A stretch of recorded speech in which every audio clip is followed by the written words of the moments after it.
జిల్లాలో మంత్రులతో RTC JAC చర్చలు సానుకూలంగా జరుగుతూ ఉన్నాయి. ఆర్టీసీ కార్మికులకు సంబంధించిన పలు డిమాండ్లకు సర్కార్ అంగీకరించింది. కార్మికుల గుర్తింపు ఎన్నికలకు గ్రీన్ సిగ్నల్ ఇచ్చారు. తక్షణమే 1 లేదా 2 DAల చెల్లింపులకు ఓకే చెప్పింది ప్రభుత్వం. మరోవైపు ప్రభుత్వంలో ఆర్టీసీ విలీనంపై హైలెవెల్ కమిటీ నియమించే అవకాశం ఉంది. దాదాపు 9 గంటలుగా చర్చలు కొనసాగుతూ ఉన్నాయి. సెక్రటేరియట్లో డిప్యూటీ సీఎం బట్టి విక్రమార్క అధ్యక్షతన మీటింగ్ జరుగుతోంది. సమావేశంలో మంత్రులు పొన్నం ప్రభాకర్, శ్రీధర్ బాబు, వివేక్, అడ్లూరి లక్ష్మణ్ పాల్గొన్నారు. మంత్రులతో పాటు సమావేశానికి హాజరయ్యారు ఉన్నతాధికారులు. నర్సంపేట ఆర్టీసీ డ్రైవర్ శంకర్ గౌడ్ మృతి పట్ల మంత్రులు, అధికారులు, జేఏసీ నేతలు సంతాపం తెలిపారు. మరిన్ని అప్డేట్స్ మా ప్రతినిధి తిరుపతి చారి మనకు అందిస్తారు. తిరుపతి చారి. సంధ్య ఈరోజు ఉదయం 11 గంటల తర్వాత ప్రారంభమైన ఆర్టీసీ కార్మిక సంఘాల జేఏసీతో చర్చలు ఇప్పటివరకు కొనసాగుతూనే ఉన్నాయి. దాదాపు 10 గంటలు గడిచింది. ఈ చర్చలు కొనసాగుతున్నాయి. మొదట అధికారుల కమిటీతో ఈ డిమాండ్లపై చర్చించారు. అధికారుల కమిటీతో డిమాండ్లపై చర్చించిన తర్వాత ఒక క్లారిటీ వచ్చిన తర్వాత మధ్యాహ్నం తర్వాత మళ్ళా ఇటు మంత్రులు ఈ జేఏసీ అధికారుల కమిటీతో కలిపి చర్చలు కొనసాగుతున్నాయి. ఇదే క్రమంలో ఇక ముఖ్యమంత్రితో కూడా మంత్రులు మాట్లాడి ఇక్కడ జరుగుతున్న పరిణామాలన్నీ కార్మికుల డిమాండ్లకు, కార్మిక సంఘాల డిమాండ్లకు సంబంధించిన అంశాలన్నిటి కూడా ముఖ్యమంత్రి దృష్టికి కూడా ఎప్పటికప్పుడు తీసుకుపోతున్నట్లుగా సమాచారం అందుతుంది. ఒకవైపు కార్మిక సంఘాలు దాదాపు 32 డిమాండ్లతో సమ్మె నోటీస్ ఇచ్చి 22వ తేదీ నుండి సమ్మె చేపట్టాయి. ఈ రోజుకి 3వ రోజు గడిచింది.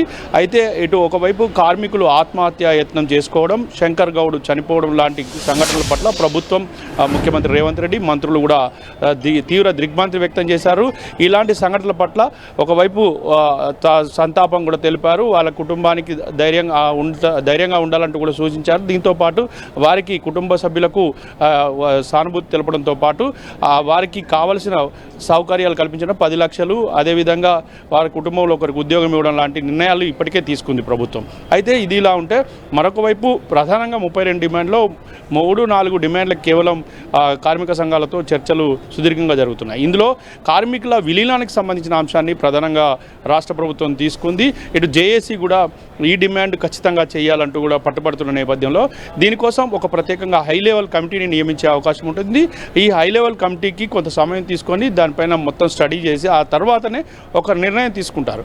అయితే ఇది ఒకవైపు జరుగుతుంటే మరొక వైపు పీఆర్సీని ప్రభుత్వంతో పాటే పీఆర్సీకి సంబంధించిన అంశంపైన కూడా ఇటు ఆర్టీసీ కార్మికులు కూడా పీఆర్సీ వర్తించేలాగా ఒకవైపు దీనికి సంబంధించిన నిర్ణయం కూడా ప్రభుత్వం సానుకూలంగా వ్యక్తం చేసినట్లున్నది. మరొక వైపు డిఏలు, పెండింగ్ డిఏలలో 1 లేదా 2 డిఏలను తక్షణం చెల్లించేలాగా ప్రభుత్వం నిర్ణయం తీసుకున్నట్లుగా మనకు సమాచారం అందుతుంది. మరొక వైపు కార్మిక సంఘం సంబంధించి గుర్తింపు ఎన్నికలకు విషయంలో ఇక దానికి కూడా ప్రభుత్వం గ్రీన్ సిగ్నల్ ఇచ్చింది. ఈ గుర్తింపు ఎన్నికలను కూడా అతి త్వరలోనే చేపట్టాలని కూడా ఒకవైపు ఇప్పటికే నిర్ణయం తీసుకుంది. ఆర్టీసీ యాజమాన్యానికి ప్రభుత్వం ఆదేశించింది. దీంతో ఇక గుర్తింపు సంఘం ఎన్నికలు కూడా అతి త్వరలోనే ఆర్టీసీలో జరగబోతున్నాయి.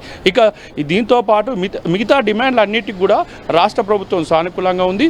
ఎక్కడ కూడా కార్మికులు అధైర్యపడద్దు. రాష్ట్ర ప్రభుత్వం పూర్తిగా ఆర్టీసీని బలోపేతం చేసేందుకు చర్యలు చేపడుతుంది అని చెప్పేసి కూడా ప్రభుత్వం సానుకూలంగా స్పందించింది. చర్చలు ఒక కొలిక్కి వచ్చే అవకాశం కనిపిస్తుంది. ఈరోజు రాత్రి నుంచే ఒకవైపు సమ్మె విరనాడి ఇటు ఆర్టీసీ కార్మికులు మళ్ళీ ఒకసారి రథచక్రాలు రోడ్డెక్కే అవకాశం ఉన్నట్లుగా మనకు తెలుస్తోంది. రైట్ తిరుపతి చారి.